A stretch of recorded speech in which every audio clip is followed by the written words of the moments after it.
ships remain stranded at this very hour in the Strait of Hormuz. This as the future of talks between the U.S. and Iran continue to face some uncertainty. President Trump's Treasury Secretary actually told CNBC today a deal to reopen the Strait of Hormuz could happen today or even tomorrow. And for another day, though, the messaging seems to sound like what we've heard before. You have President Trump once again giving Iran a last chance to make a deal or face an all-out war.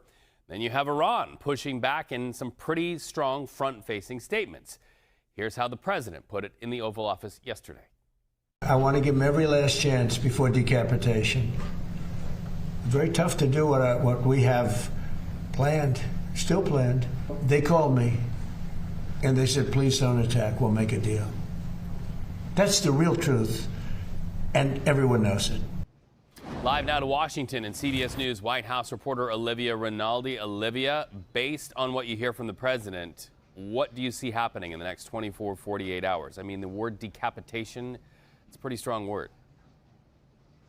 Well, Reed, it's good to see you, and it's an interesting question because we've kind of been in this situation before. The president threatening major strikes against Iran, against their energy infrastructure, against power plants, and then pulling back those threats and saying that actually the U.S. is in talks with Iran about their nuclear program as well as reopening the Strait of Hormuz.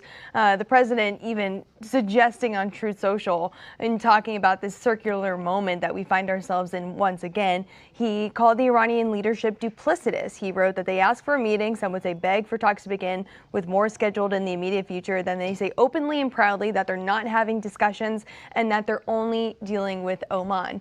That is what appears to be happening again today, is that the president said yesterday the Strait of Hormuz is going to be reopened because they're talking with the Iranians. The Iranians say we're not talking with the U.S., we're talking with the Omanis about the strait. And in fact, we actually just heard from Secretary Marco Rubio at the State Department who confirmed this as well. He said that the Iranians and the Omanis are talking about the Strait of Hormuz. He said there has been progress made, but no final agreement has been reached just yet. So the president, as of right now, at least backing off of those major threats to strike Iran, instead saying that they're going to have these negotiations, have these conversations, but still speaking to the frustration that he has with them and what he's calling a duplicitous leadership scenario where they are saying one thing to the U.S.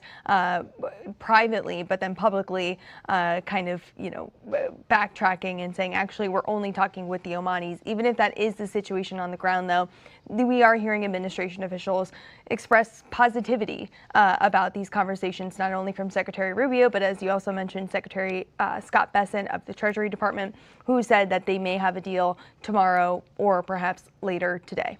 All right, Olivia Rinaldi watching that for us live from our nation's capital. Good to talk to you, Olivia. Always great to see you.